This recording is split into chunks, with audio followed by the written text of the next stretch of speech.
phrase before.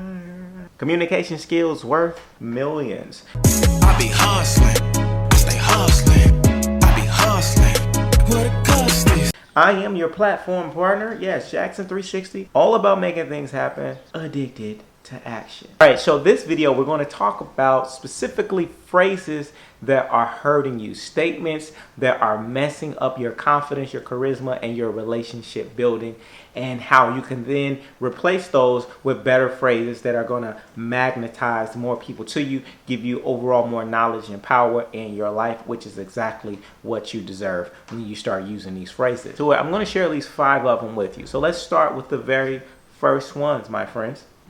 So the very first phrase is one that I use quite often, and that is when I communicate with people, specifically like in an email.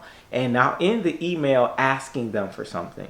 And I'll end the email. This is like a person that you really don't know just yet, and you're trying to get something from them. You don't want to end asking them. So for example, let's say you're applying for a job, or you're applying to get someone's time, or let's say you're trying to communicate with me on this channel. People will say, hey, Jackson, I really love your channel. I want to just talk with you and pick your brain for about half an hour or more. Hey, when is a good time to talk with you? You know, or I look forward to talking with you soon. Now, that is a phrase that you do not want to, that is not a good phrase.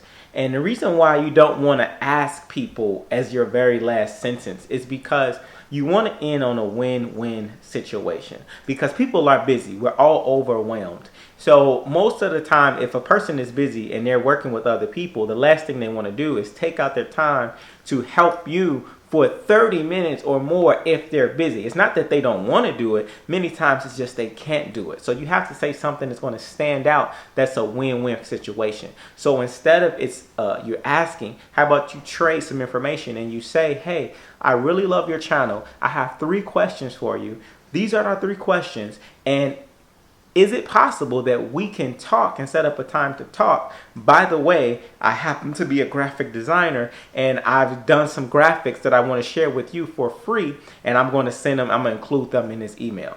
Or I'm a data analyst, and I want to examine some of the data on your YouTube page to help you out at no cost. Something like that. When you're trading and providing value, guess what? I'm going to not only text you back, but I might even give you a call just because there's a trade, there's something in it for me. All right. So that's one thing, is you want to trade people so that you can provide value, give them something that's in it for them. It's a win-win situation. Second phrase. The second phrase is a phrase that many of us do. I do it myself. And that is when we blame other people for doing negative things. So, for example, let's say you go to a restaurant and your bill comes back and your bill looks wrong, and the first thing you say is, "Hey, you messed up my bill." That's a bad phrase to say. Same thing if you're working with a team and something goes bad at an event with your team, and you say, "It was your fault that we messed up. You messed up your part. You dropped the ball." You don't want to always start that way. Don't get me wrong. Sometimes you do just have to say that, but in many times, if you throw the blame, have you ever blamed someone to doing that they messed up, and then after you reviewed the situation, you realize it really wasn't them, it was really you the entire time? So this is where a better way that you can say, instead of saying, hey, you messed up and I'm blaming you, what you can do is say, something seems to be wrong. There's something wrong with this bill. Can you help me figure it out? Or something went wrong with this event. Can you help me figure out where we went wrong? And now what you have done is you've taken away the blame. So now the person you're speaking to, they're not going to be resistant to work with you. Now they're going to be open because you set a goal on how we can work together. And then you guys can figure it out. And now you can come to a conclusion on what really happened. And many times what really happened is probably deeper than just what one person did. You could have found out at the restaurant it wasn't the waiter, it could have been the cashier.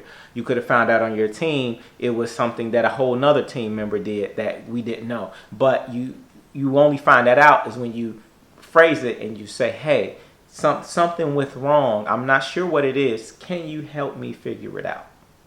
Boom. That's a better phrase to use to replace it with. All right.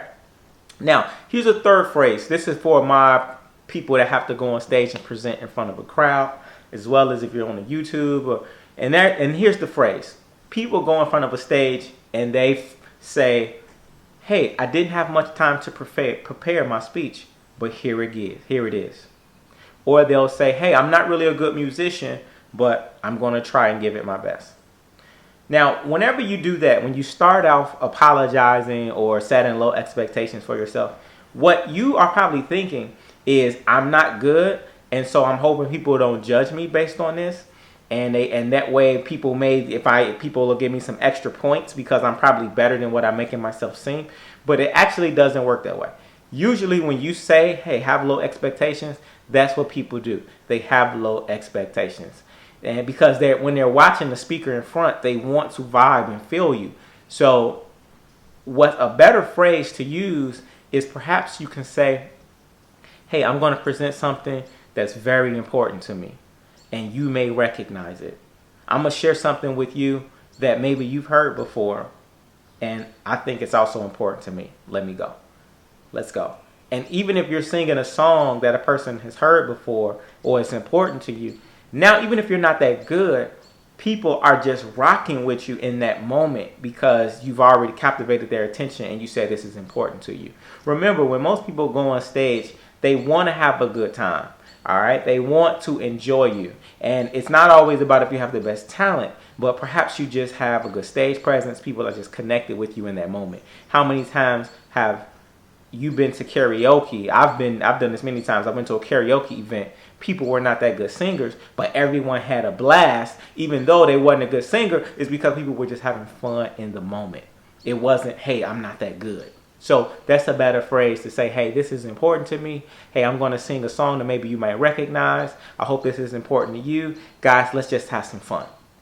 It's a better phrase, a better way to put it. All right, so that's the third one. Now, another one is, now here's when we're going to be a little more specific. Now, before I give this next one, I want to encourage you, make sure you subscribe to this page and also check out these books. You know, I got the whole book series as well. The links are in the description. Also, we have those classes, and that way we provide more information coming from real communicators, salespeople who have generated a lot of success in their life, and you can be able to capitalize off of that. So I want to throw that in there because it's very, very important. Now, this brings me to my next point. The next point is you want to be specific when you're having a disagreement with someone. And here's what I mean. Here's a phrase that I hear people say. People say, you don't support me. Or they say this to their friends. And I'll give you an example. On Christmas, I did a song called Black Christmas with my cousin. Check out the link in the description somewhere. It's a song called Dr. Jackson 360. It's called Black Christmas. Well, when we played the song, we made the song that day, and we recorded the video that day, and we showed the song in front of our family. And as soon as the song came on, my mom started laughing. And she was laughing, like making a joke of it, like making a mockery because she didn't like it. And so normally I would say, Mom, you just don't support me. But the reality is that's not true.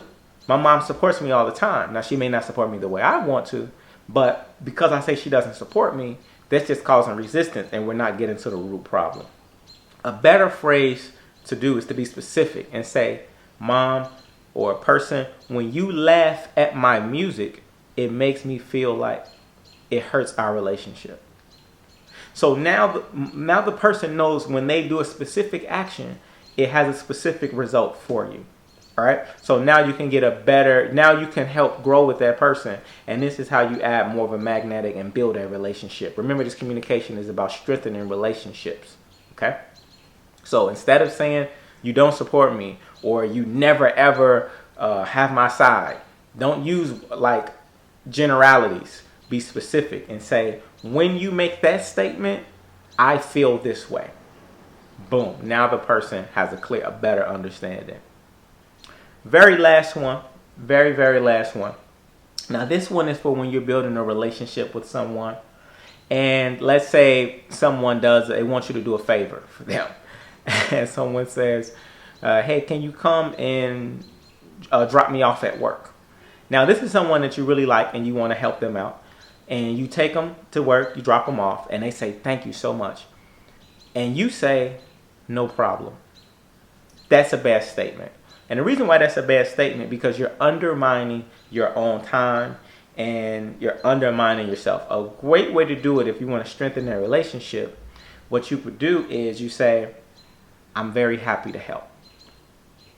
See, when you say I'm very happy to help, now what you're doing is you're solidifying in that person's mind that the work that you put in, like this, that you did put in work, it is important to you. Your time is important to you, and you want to be able to support them and help them more in the future. And that there is going to make you feel better, but it's also in the eyes of the other person. Typically, they'll look at you and feel a little more closer connected to you in terms of relationship building. They'll feel a little bit more a tighter, almost as if they want to do a favor for you, because you're so happy to help them. They want to now help you, versus saying no problem.